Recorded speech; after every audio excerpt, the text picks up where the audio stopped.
Hey guys, it's Bren, and I'm here with my review of Vanilla Bourbon Peach, a Spring 2018 candle from Bath & Body Works. And the notes on this candle are Vanilla Bourbon, Lush White Peach, Sugared Musk. So, I can't sum up how I feel about this one in one word or sentence. I'm very warm and cold about it. There's pros and cons. So, first of all, I want to say in my cold sniff review, if you watched that, I commented on how strong the bourbon smell was. It just hits you and it's really like, whoa, bourbon. But when it's burning, mostly that goes away. And even now that it's burned, it doesn't smell near as much like that as it did when it was new, unburned, and cold. So if that's kind of a turnoff for you, if you hate it, I don't know that I would still say, well, try this though, because it goes away. It doesn't completely go away, but it is not near as intense when it's burning or even the cold smell of the candle now after it's been burned. That bourbon it really mostly goes away. When I smell this candle now, both when burning and now that it's cooled down, I get mostly peach and the vanilla comes out. So it's strange because I had also said in my cold sniff review of this candle that I didn't get vanilla, really hardly at all. And now vanilla is creeping in there a little bit more than I smelled on cold. So it's versus what this candle smelled like new unburned versus now it was intensely bourbon, no vanilla. And now it's barely any bourbon, but the vanilla is present. And the peach is kind of always there.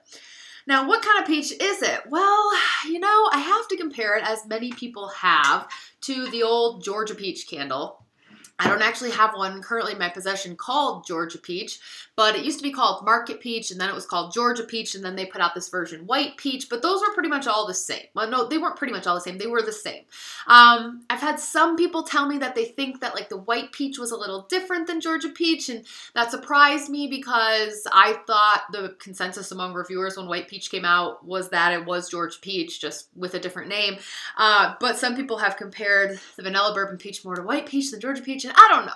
For me, yeah, I could sit here and I could say my 2013 Georgia Peach is Market Peach is a heck of a lot different than this 2017 White Peach, but that's just because one is older than the other. I've got a Frosted Cranberry from 2010 and I have one from 2017, and I could do a whole review on the differences between them, but that's just because one is old and one is new. So to my nose, Market Peach, Georgia Peach, and this White Peach here are all the same. But this is different, and it's not, unfortunately, like peach meringue either. I had kind of been hoping that the Vanilla Bourbon Peach was a repackage of peach meringue, because peach meringue was a version of Georgia Peach where it had some sweet vanilla in there, and it made it smell like a peach cream saver, and I loved that scent. This is different, but not totally different.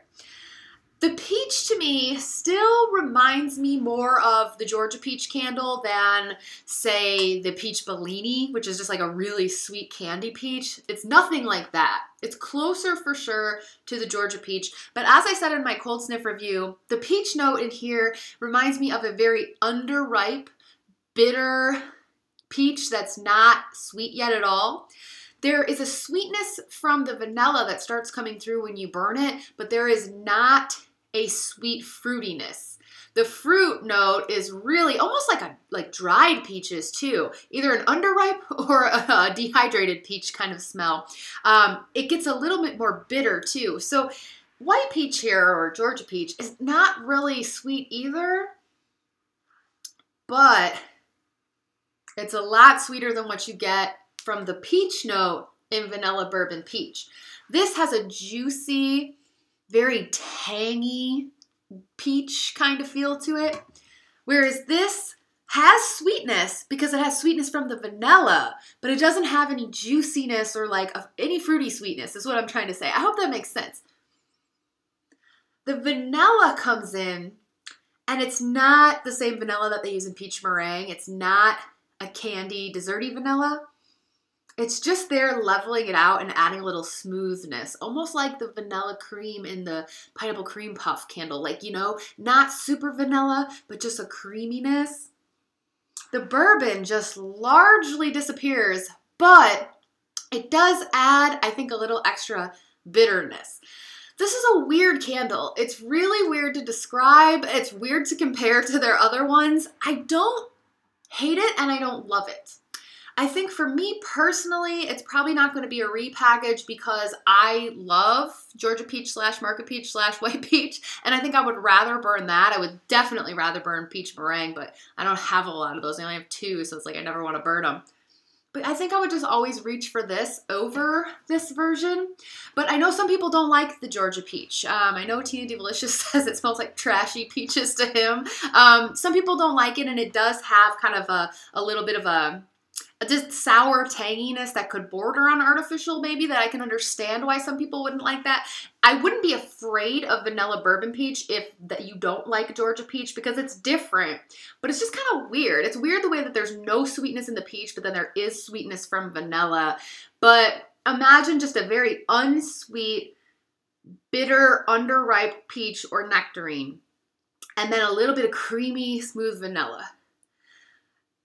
That's kind of how I would describe it. And again, the bourbon doesn't completely go away, but compared to what you get from one of the unburned ones in the store to what you get when it's actually burning, not near as much bourbon. Just a hint of that kind of bitter liquor smell in the background. It doesn't really present too much when it's burning. So it's another twist on peach that they've come up with. White Barn core packaging, but they have a few out that have this pastel matte colored glass, which is okay. It's fine, I guess, you know, plain old lid. So not much else to say about it. Oh, performance-wise. Performance-wise has been pretty decent as well. I have not had any problems with the burn so far at all yet, although some of the wicks are a little curly. So I guess that bothers some people I know. But as far as strength and throw, what would I give this one? It's probably not quite as strong as the pineapple crumb cake that I just reviewed, which I gave like a 7, 7.5. This, I would maybe I would give it a 7 still, or 6.5. I mean, it's above average though still. Let's go with 6.5 for strength and probably throw as well. It's not as intense in a large open space, but it definitely is sufficient in a bedroom. You can smell it in a large open space. It's above medium. It's medium high. So I really don't have too much to say or complain about as far as strength and throw or performance. I just don't know how I feel about the scent. I definitely don't dislike it. I just think there are a lot of other candles that I like better. So for that reason, I'm probably one and done on this. But I'm really curious to hear other people's thoughts on this candle, is particularly compare it to their other types of peach scents. You know, am I missing something here? Do you agree with me? If you don't, that's fine, because I had a really hard time describing this one. But those are my thoughts on it. So thanks for watching. I have more reviews coming up. I've got a couple medium-sized candles I'm going to review for you guys. I have the low-profile avocado coconut. So stay tuned, and you can follow me on Instagram in the meantime at Candles and Music. Bye.